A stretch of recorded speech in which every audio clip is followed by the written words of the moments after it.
Torben kicked the reinforced steel door shut behind him, just as the screaming started upstairs. 3 bullets had already punched through the chapel's stained glass windows, and he could hear boots stomping across the wooden pews above his head. The timer on his wrist showed 11:47 p.m. 13 minutes until feeding time, and these mercenaries had picked the worst possible night to raid St. Casimir's.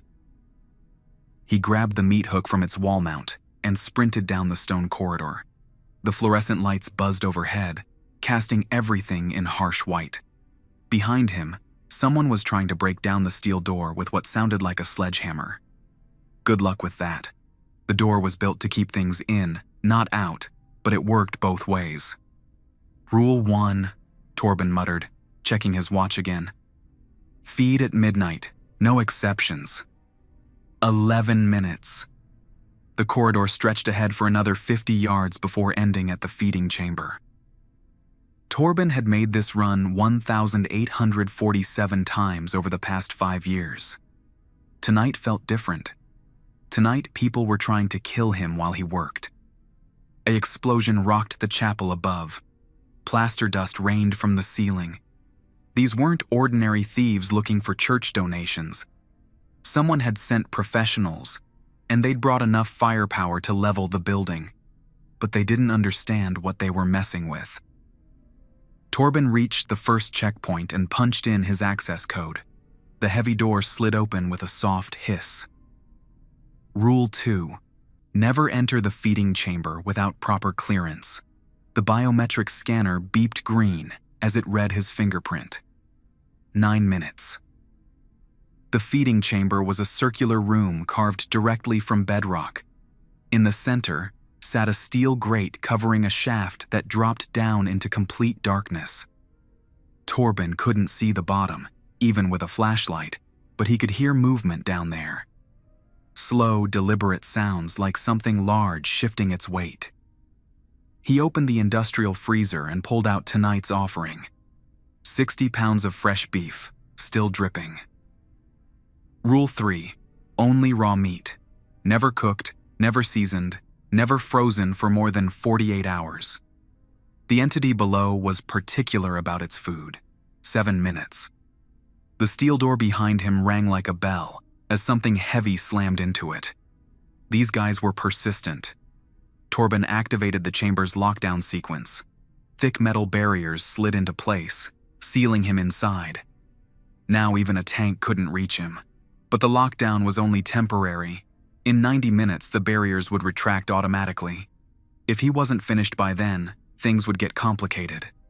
6 minutes. Torben attached the meat to the feeding apparatus. A motorized pulley system that would lower the food down the shaft at exactly the right speed.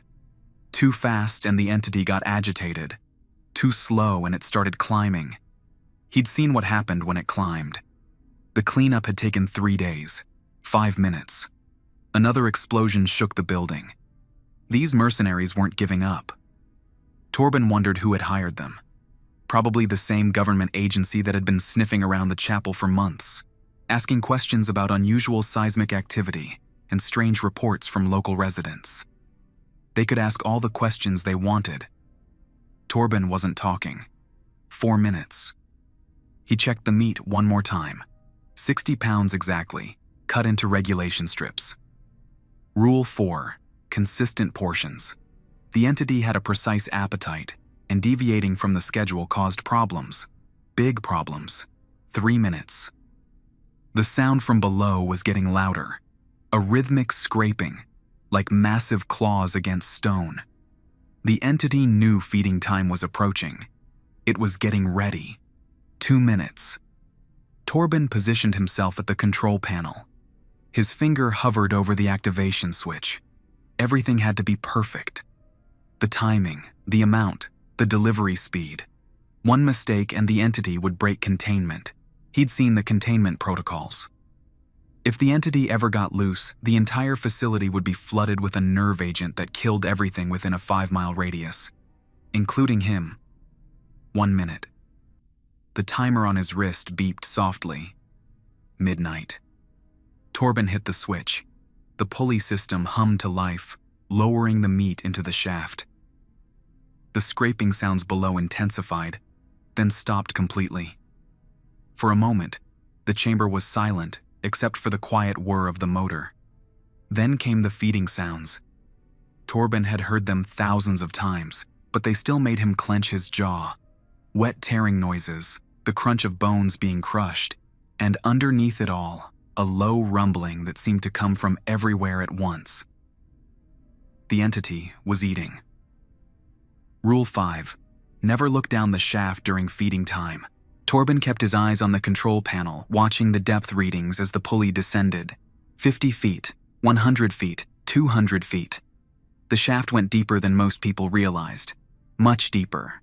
At 347 feet, the motor stopped. The meat had reached its destination. The feeding sounds grew louder, more frantic. Whatever was down there was tearing through 60 pounds of beef like it hadn't eaten in weeks. But Torben knew better. He'd fed it yesterday, just like every day for the past 5 years. The entity was always hungry. 3 minutes later, the sound stopped. The motor reversed, pulling the empty feeding apparatus back to the surface. All that remained was bare metal hooks, cleaned completely. Feeding complete. Torben checked his watch. 12:04 a.m., right on schedule. Now he had to deal with the mercenaries upstairs. He opened the weapons locker built into the chamber wall. Inside were 3 assault rifles, enough ammunition to fight a small war, and his personal favorite, a modified shotgun that fired special rounds designed for close-quarters combat. The lockdown would lift in 86 minutes. That gave him time to plan. Torben pulled up the chapel's security system on the chamber's computer terminal. 12 heat signatures moving through the building. They'd split into 3 teams of 4, methodically searching every room. Professional formation, military-grade equipment, coordinated communication. These weren't random hired guns. Someone really wanted him dead, or maybe they wanted the entity. Torben studied the mercenaries' movement patterns on the thermal display. They were being careful, checking every corner, every closet. But they didn't know about the building's hidden passages. St. Casimir's had been built in 1847, back when the Catholic Church had different priorities. The original architects had included several concealed routes between the main chapel and the basement levels. Torben had memorized every inch of those passages during his first year on the job. Time to put that knowledge to use. He activated the emergency ventilation system. Fresh air began flowing through the chamber, carrying away the lingering smell of raw meat. Then he opened a hidden panel in the chamber wall, revealing a narrow passage that led directly to the chapel's bell tower. The passage was barely wide enough for one person, and the climb was steep, but it would put him behind the mercenaries. They'd expect him to come from below. They wouldn't expect him to drop down from above. Torben slung the modified shotgun across his back and started climbing. The passage was carved from the same bedrock as the feeding chamber, with metal handholds installed every few feet. It angled upward at a sharp incline, following the chapel's outer wall. Torben had used this route only once before, during a fire evacuation drill, but muscle memory guided him through the darkness. After 10 minutes of climbing, he reached the bell tower access hatch. Through the thin metal, he could hear voices directly below. Second floor clear, moving to the basement level. Copy that. Team 2 has the main entrance secured. Team 3 is checking the rectory. Any sign of the target? Negative, but we found the steel door. Give us another few minutes with the charges. Torben smiled grimly. They were still trying to blow their way into the feeding chamber. By the time they succeeded, he'd be long gone. He eased the access hatch open and slipped into the bell tower. The massive bronze bell hung silent above him, its surface reflecting moonlight from the tower's windows. From here, he could see the entire chapel layout. 3 SUVs were parked outside, engines running. A 4th mercenary stood guard near the vehicles, scanning the perimeter with night vision goggles. Smart. They weren't taking any chances. Torben moved to the tower's spiral staircase and began descending. His footsteps were silent on the stone steps, years of practice keeping his movements quiet. At the 3rd floor landing, he paused to check the security feed on his phone. The mercenaries were exactly where he expected them to be. 4 men trying to break down the steel door, 4 more searching the basement storage rooms, and 4 covering the exits. Textbook military operation. Too bad they didn't know who they were dealing with. Torben had been a combat engineer in the army before taking this job. Explosives, tactical demolition, close quarters combat, all skills that translated well to his current line of work. Keeping the entity contained required more than just throwing meat down a hole. Sometimes it required violence. He reached the 2nd floor and stopped at a window overlooking the chapel's rear courtyard. 2 mercenaries were positioned near the emergency exit, automatic weapons ready. They were good, but they were focused on preventing escape, not dealing with an attack from inside the building. Torben opened the window and aimed his shotgun. The first shot took out the mercenary on the left. The special rounds were designed for maximum stopping power at close range. The man dropped instantly, his weapon clattering across the stone courtyard. The second mercenary spun toward the sound, but Torben was already adjusting his aim. The second shot sent the man tumbling backward into a decorative fountain. 2 down, 10 to go. Alarms started blaring from the mercenaries' radio equipment. They knew they were under attack now. Torben heard running footsteps in the chapel below as the teams repositioned. Contact! 2 men down in the rear courtyard. Where's the shooter? Unknown. Could be anywhere. Torben moved away from the window and headed for the main chapel. Time to even the odds some more. The chapel's nave was a long, rectangular space filled with wooden pews and dominated by an elaborate altar at the far end. Stained glass windows lined the walls, depicting various saints and biblical scenes. Under normal circumstances, it was a peaceful place for prayer and reflection. Tonight, it was a battlefield. Torben entered through a side door behind the altar. 4 mercenaries were positioned near the main entrance, their weapons trained on the basement access door. They expected him to come from below. He opened fire from behind the altar's marble columns. The modified shotgun roared in the confined space, its echo bouncing off the vaulted ceiling. The first mercenary went down immediately. The second managed to turn and return fire, but his shots went wide, chipping pieces off the marble columns. Torben shifted position and fired again. Another mercenary dropped. The remaining 2 dove for cover behind the wooden pews, but the antique furniture offered little protection against Torben's special rounds. He methodically destroyed their hiding spots, forcing them into the open. When the shooting stopped, 4 more mercenaries were dead. 6 down, 6 to go. Torben reloaded quickly and checked his phone. The remaining mercenaries had retreated to defensive positions near the basement entrance. They were regrouping, probably calling for backup. But backup wouldn't arrive in time. The feeding chamber's lockdown would lift in 37 minutes, and Torben planned to be long gone by then. He made his way toward the basement, moving carefully through the chapel's side corridors. The mercenaries would be expecting another frontal assault. Instead, he was going to hit them from their blind spot. The chapel's original blueprints showed a maintenance tunnel that connected the basement to the old coal storage room. The tunnel had been sealed decades ago, but Torben had reopened it during his first year on the job. Emergency exits were always useful in his line of work. He found the hidden entrance behind a false wall in the rectory kitchen. The tunnel beyond was narrow and dusty, but it led directly to the basement level where the mercenaries were waiting. Torben crawled through the tunnel for 50 yards before reaching the sealed access point. Beyond the thin wall, he could hear voices. Alpha Team, report. No response from Alpha Team. What about Beta? Same, no response. Jesus, how many guys does this Torben have working for him? Just me, Torben thought with grim satisfaction. He placed a small explosive charge against the wall and moved back 20 feet.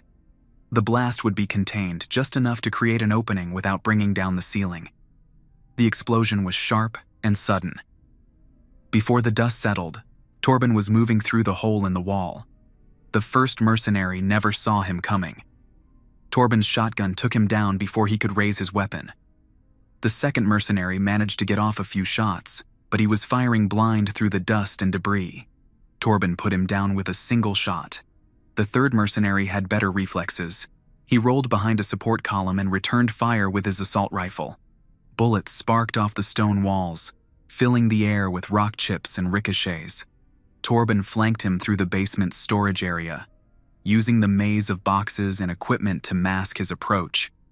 When he had a clear shot, he took it.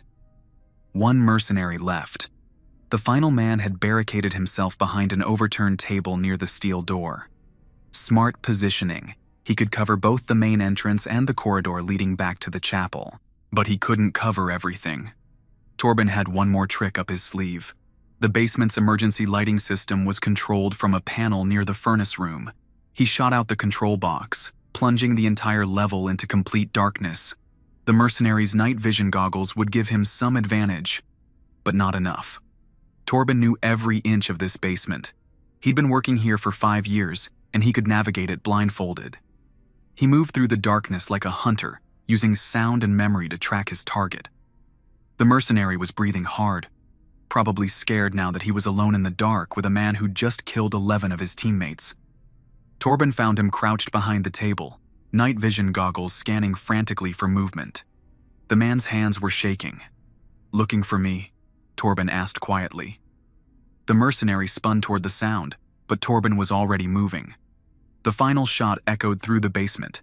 Then everything was silent. 12 down. 0 to go. Torben checked his watch. The lockdown would lift in 14 minutes. Time to clean up and get out of here. He gathered the mercenaries' weapons and equipment, dumping everything into a trash bag. Their bodies would have to stay where they fell. The cleanup crew would handle them tomorrow, just like they'd handled similar situations in the past. The entity below required secrecy above all else. Anyone who threatened that secrecy had to be eliminated. Torben made his way back to the feeding chamber as the lockdown timer reached 0. The heavy barriers retracted with a soft hydraulic hiss, revealing the empty corridor beyond. Everything was exactly as he'd left it. The feeding apparatus was clean and ready for tomorrow night's delivery. The steel grate was secure. The entity below was quiet, probably sleeping off its meal. Just another successful feeding. Torben gathered his personal belongings and headed for the emergency exit. His truck was parked 3 blocks away, hidden in an abandoned warehouse. By dawn, he'd be halfway across the state, following protocols that had been drilled into him during his first week on the job. If the facility was compromised, evacuate immediately. Don't look back. Don't try to be a hero. But as he reached the exit, Torben paused. Something was bothering him. The mercenaries had been too well informed, too well equipped. They'd known about the steel door, the basement layout, even his name. Someone on the inside had provided intelligence, someone who knew about the entity, someone who wanted it exposed. Torben stepped outside into the cool night air and activated his encrypted phone. Time to make some calls. The feeding schedule couldn't be interrupted, which meant finding the leak and plugging it permanently. The entity below would be hungry again tomorrow night, and Torben intended to be there to feed it, no matter who tried to stop him. The phone rang twice before Director Vance picked up. "Torben, I heard there was some trouble at St. Casimir's tonight." Torben accelerated through a red light, checking his mirrors for pursuit. The streets were empty at 2 a.m., but he wasn't taking chances. 12 mercenaries with military-grade equipment. They knew about the steel door, the basement layout, and my feeding schedule. Someone talked. "That's impossible. Only 4 people have access to that information." Then one of those 4 people is dead by morning. Vance was quiet for a moment. "Come to the secondary facility. We'll sort this out." The secondary facility was a warehouse complex on the industrial side of town, officially listed as a meat processing plant. Torben had been there exactly once during his initial briefing 5 years ago. The place gave him the creeps, which was saying something considering where he worked. He parked between 2 refrigerated trucks and walked to the employee entrance. The door opened before he could knock. "Torben Reed," said a woman in a lab coat. "Dr. Elizabeth Kovach, project supervisor. Director Vance is waiting in conference room B." Dr. Kovach was tall and thin, with graying hair pulled back in a tight bun. She moved with the precise efficiency of someone accustomed to working under pressure. Her handshake was firm, businesslike. "How long have you been running this operation?" Torben asked as they walked through a corridor lined with security doors. 15 years, since we first discovered the entity during the chapel renovation project." They passed several rooms filled with monitoring equipment, computers displaying seismic readings, and what looked like a surgical suite. This place was much larger than Torben had realized. "You've been studying it. Every day, the entity is unlike anything we've encountered before. It appears to be a single organism, but our scans suggest it's actually a colony of interconnected life forms. The feeding keeps it dormant."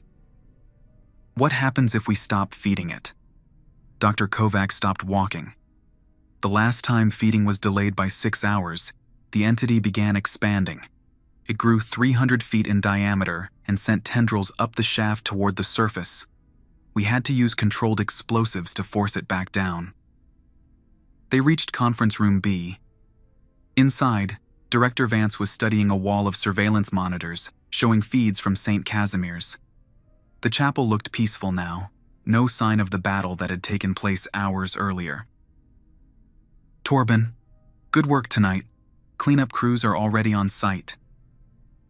Vance was a compact man in his 50s, with the bearing of someone who'd spent decades managing classified government projects. He gestured for Torben to sit at the conference table. "Let's talk about our security breach. 4 people knew the details of tonight's feeding schedule. Myself, Dr. Kovach, you, and Dr. Connor Webb."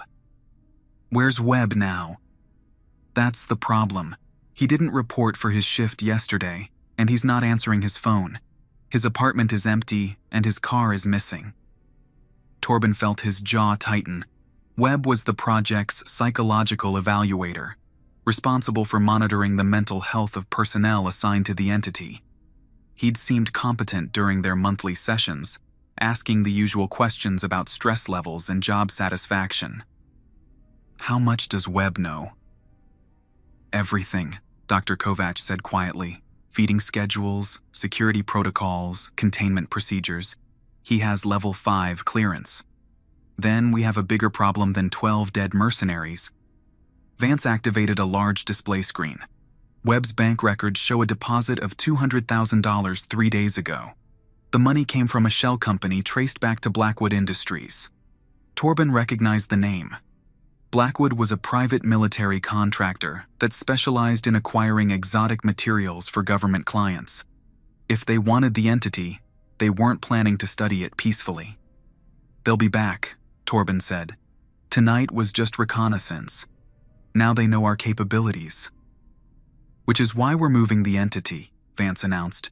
"Tomorrow night will be the final feeding at St. Casimir's. After that, we transport it to a more secure facility." "You can't move something that size. The entity fills the entire cavern system under the chapel." Dr. Kovach pulled up a series of geological surveys on the display. "Actually, we believe the entity is mobile. The cavern system is natural, but the entity has been gradually expanding it for decades, possibly centuries." The survey showed a vast network of tunnels extending for miles beneath the city. The chapel was just the tip of an underground maze that connected to old mining shafts, abandoned subway tunnels, and natural cave systems. "It's been spreading," Torben realized. "Slowly but steadily. The daily feedings keep it docile, but they don't stop its growth. Eventually, it would reach the surface anyway." Vance stood up and activated another screen showing satellite imagery of a remote facility in the desert. The new location is completely isolated. Underground bunkers, redundant security systems, and enough firepower to level a small city if containment fails. "What about Webb?" "We'll find him. But right now, our priority is getting through tomorrow night's feeding and initiating the transport protocol." Torben studied the satellite images. The desert facility looked impressive, but moving the entity would be the most dangerous operation they'd ever attempted. If something went wrong during transport, the creature could escape into the open environment. How exactly do you plan to move something that weighs thousands of tons? Dr. Kovac smiled grimly. Very carefully. The next 18 hours passed in a blur of preparation. Torben returned to his apartment for a few hours of sleep, then spent the afternoon at the warehouse facility reviewing transport protocols. The plan was complex but straightforward. Sedate the entity with a massive dose of tranquilizers, use specialized equipment to extract it from the cavern system, and load it onto a convoy of armored trucks for the journey to the desert facility. What could go wrong? At 6 p.m., Torben received a call from Director Vance. We found Webb. He's barricaded himself inside the chapel. Torben was already reaching for his keys. I'm on my way. Negative. Stay at the warehouse. We're handling this remotely. The feeding is in 6 hours. If Webb damages the containment system, we know. SWAT teams are moving into position now. Torben hung up and grabbed his equipment bag. Like hell he was sitting this out. The entity was his responsibility, and he wasn't trusting its safety to people who'd never worked with it directly. He reached St. Casimir's just as the SWAT teams were setting up their perimeter. Floodlights bathed the chapel in harsh white light, and armored vehicles blocked every street in a 3-block radius. The tactical commander was a serious-looking woman named Captain Torres. She briefed Torben quickly while her teams moved into position. Webb is in the basement level, somewhere near the feeding chamber. He's armed with explosives and threatening to detonate them if we approach. What does he want? To expose the entity to the public. He's set up camera equipment and is planning to broadcast everything live during tonight's feeding. Torben checked his watch. 11:15 p.m. 45 minutes until feeding time. I need to get down there. Absolutely not. We have snipers positioned. Your snipers can't shoot through reinforced steel doors. And if Webb damages the feeding apparatus, we'll have bigger problems than a hostage situation. Captain Torres studied Torben for a moment, then nodded. You know the building layout better than anyone. What do you recommend? Give me 10 minutes alone with Webb. If I can't talk him down, your team can move in. And if he detonates the explosives? Then we evacuate the city. Torres didn't ask what that meant. She didn't want to know. Torben entered the chapel through the side entrance, moving quietly through the nave toward the basement access. The building felt different now, charged with tension. Even the entity seemed to sense something was wrong. He could hear faint sounds from below, not the usual shifting movements, but something more agitated. The steel door to the basement stood open. Webb had disabled the security system, probably using his administrative access codes. Torben descended the stone steps carefully, listening for any sign of the rogue psychologist. He found Webb in the feeding chamber, surrounded by camera equipment and what looked like enough C4 to level half the building.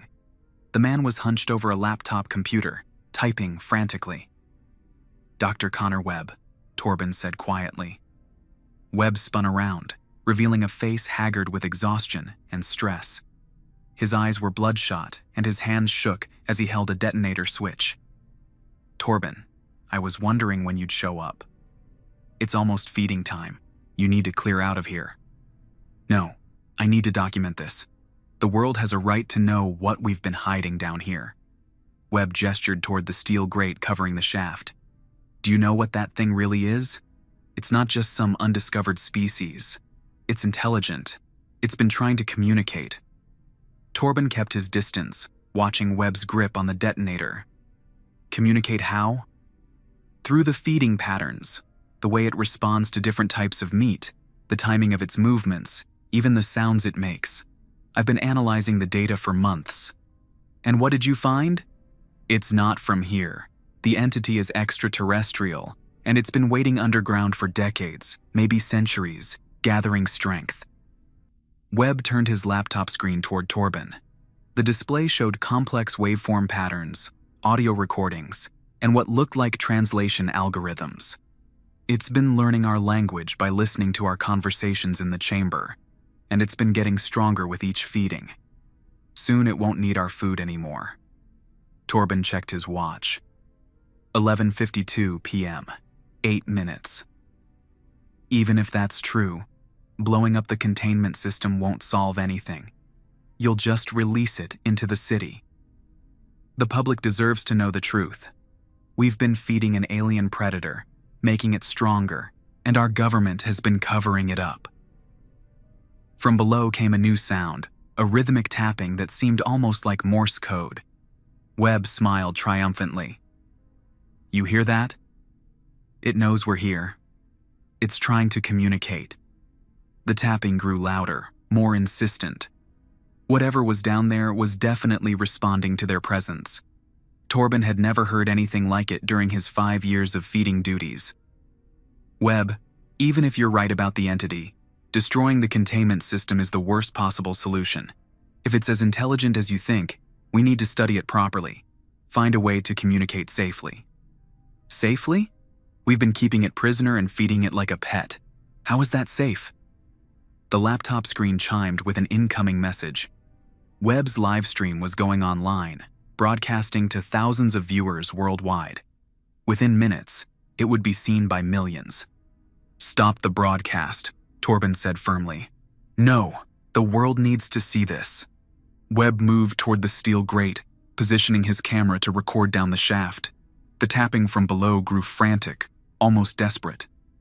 Torben had no choice. He drew his sidearm and aimed it at Webb's laptop. Step away from the computer. You won't shoot. You're not a killer.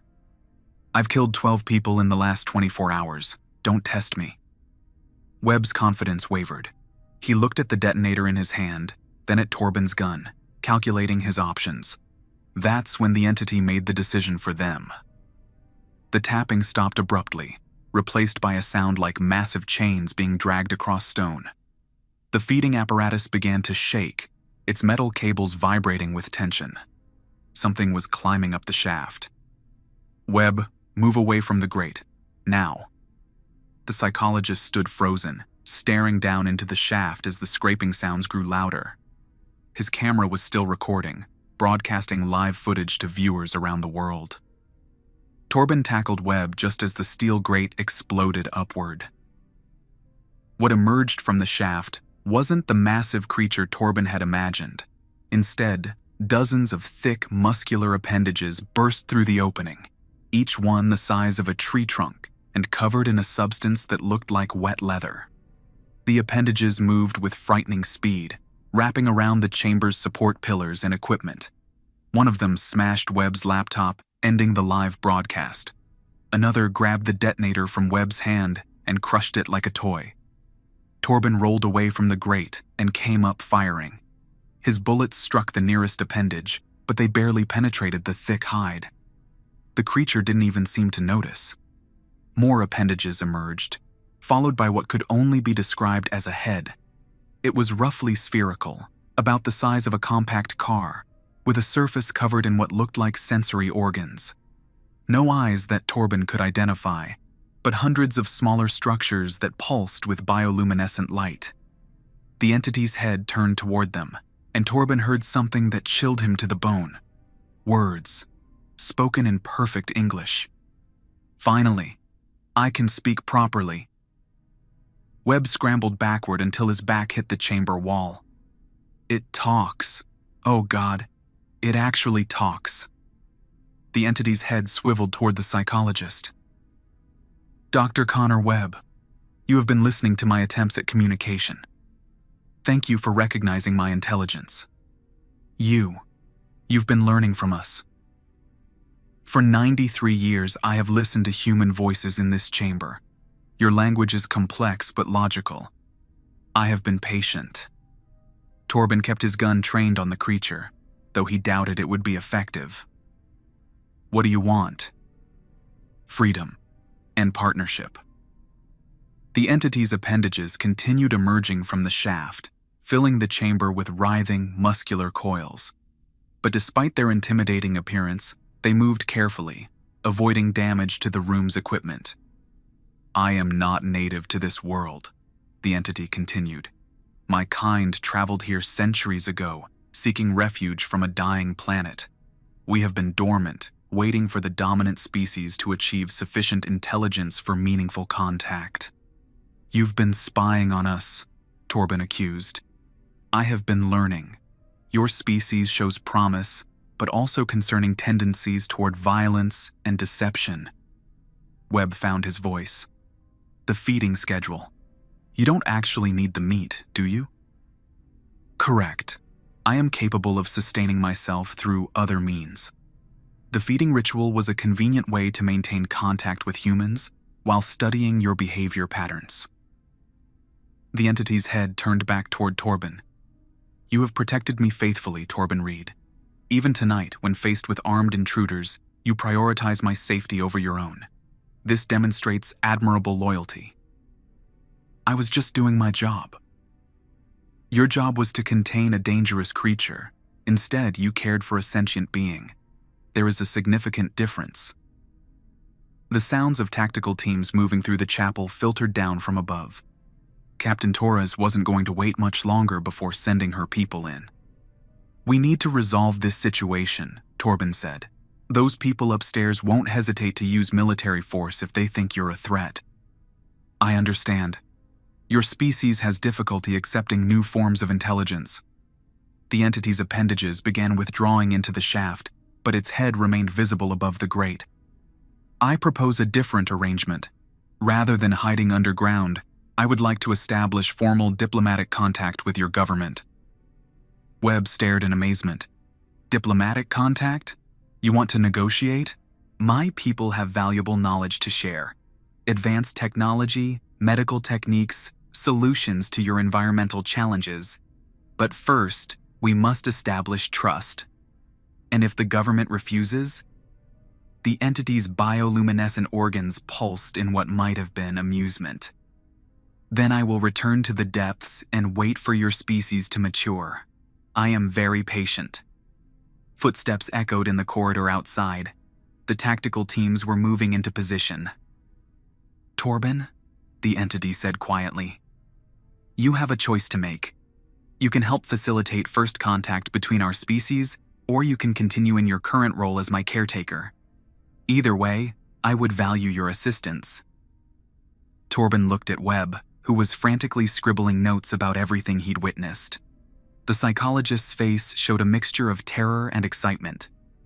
What guarantee do we have that you're telling the truth? None. Trust must be earned through actions, not words. But consider this. If I intended harm to your species, would I have remained hidden for nearly a century? That was a fair point. If the entity was truly hostile, it could have emerged decades ago when humanity was less technologically advanced. The tactical teams are going to breach this chamber in about 30 seconds, Torben warned. Then we should make our introductions brief. The entity's head sank back toward the shaft, but its voice remained clear. Tell your leaders that the Congregation of Refuge wishes to establish peaceful relations with humanity. We offer knowledge in exchange for acceptance. Congregation of Refuge? The name my people use for our collective. We are refugees, not conquerors. The chamber door burst open as Captain Torres led her team inside. They stopped abruptly when they saw Torben and Webb standing unharmed near the shaft. Status report, Torres demanded. Torben holstered his weapon and looked down at the steel grate. The entity was gone, descended back into the depths. Only the damaged feeding apparatus remained as evidence of what had transpired. The situation is resolved, he said simply. Torres looked around the chamber, noting the bent metal and scattered equipment. Where's the hostile? Gone. Returned to wherever it came from. And the explosives? Webb held up the crushed remains of his detonator. No longer functional. Captain Torres studied both men suspiciously. She could tell they weren't giving her the complete story, but the immediate threat appeared to be over. We're going to need a full debriefing from both of you. Of course, Torben agreed. But first, I need to make some phone calls. 3 hours later, Torben sat in Director Vance's office at the warehouse facility. Dr. Kovac was there as well, along with Webb and Captain Torres. Everyone looked exhausted. "Let me make sure I understand this correctly," Vance said slowly.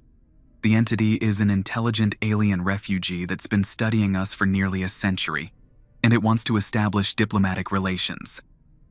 "That's correct," Webb confirmed.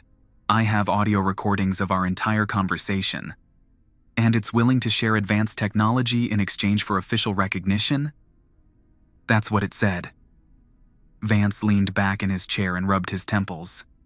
"This is way above my clearance level. I'll need to contact the Pentagon, the State Department, probably the President." "What about the feeding schedule?" Torben asked. "According to the entity, the feedings were never necessary," Dr. Kovac said, reviewing Webb's notes. "It was simply a way to maintain regular contact with human representatives." "So my job is obsolete?" "Not necessarily," Vance said. "If we're going to establish formal contact, we'll need someone who understands the entity's behavior patterns, someone it trusts." Torben considered this. 5 years of feeding an underground creature, and it turned out he'd been serving as an inadvertent ambassador to an alien species. "What's our next step?" "We wait for instructions from Washington. In the meantime, we maintain normal operations at St. Casimir's. If the entity wants to continue the feeding schedule as a form of diplomatic protocol, we'll accommodate that." Webb looked up from his notes. It also mentioned that there are others, a whole congregation of refuge scattered across the planet. "How many others?" "It didn't specify, but it implied that we're not the only ones who've been unknowingly serving as caretakers." The implications were staggering. Secret facilities around the world, government employees feeding and studying creatures they thought were dangerous animals, when in reality they were caring for intelligent refugees from another world. "This changes everything," Dr. Kovac said quietly. "Yes, it does," Vance agreed. "And until we figure out how to handle it properly, this information stays classified at the highest level." 6 months later, Torben stood in the same feeding chamber beneath St. Casimir's chapel, but now the steel grate had been replaced with a more sophisticated communication platform, complete with translation equipment and video displays.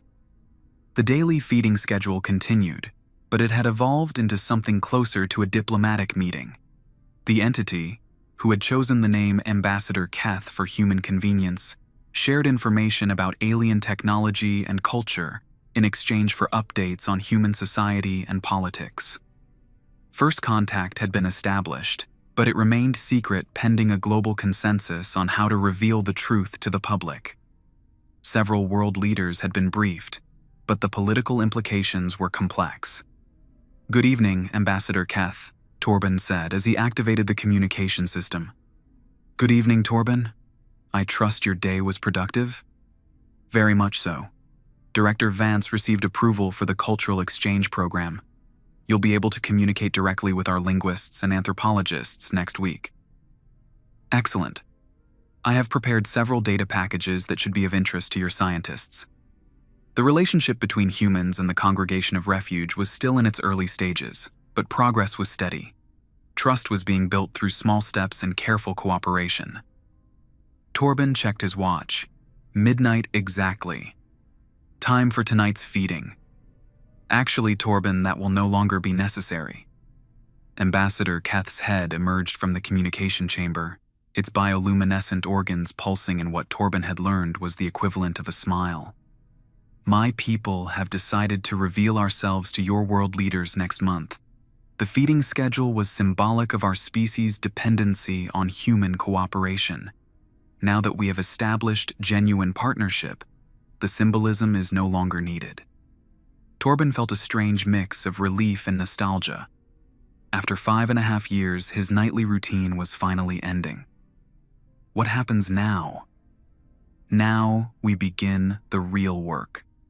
Building a future where both our species can thrive together. Ambassador Keth's appendages moved to operate the communication equipment, bringing up displays showing other facilities around the world. Dozens of them, each one housing a member of the Congregation of Refuge. Your job is far from over, Torben Reed. In fact, it's just beginning. As Torben watched the displays showing contact being established at facilities across the globe, he realized that his 5 years of following the daily rules had been preparation for something much larger. The feeding was over. The real work was just starting. And for the first time since he'd taken this job, Torben was looking forward to tomorrow night.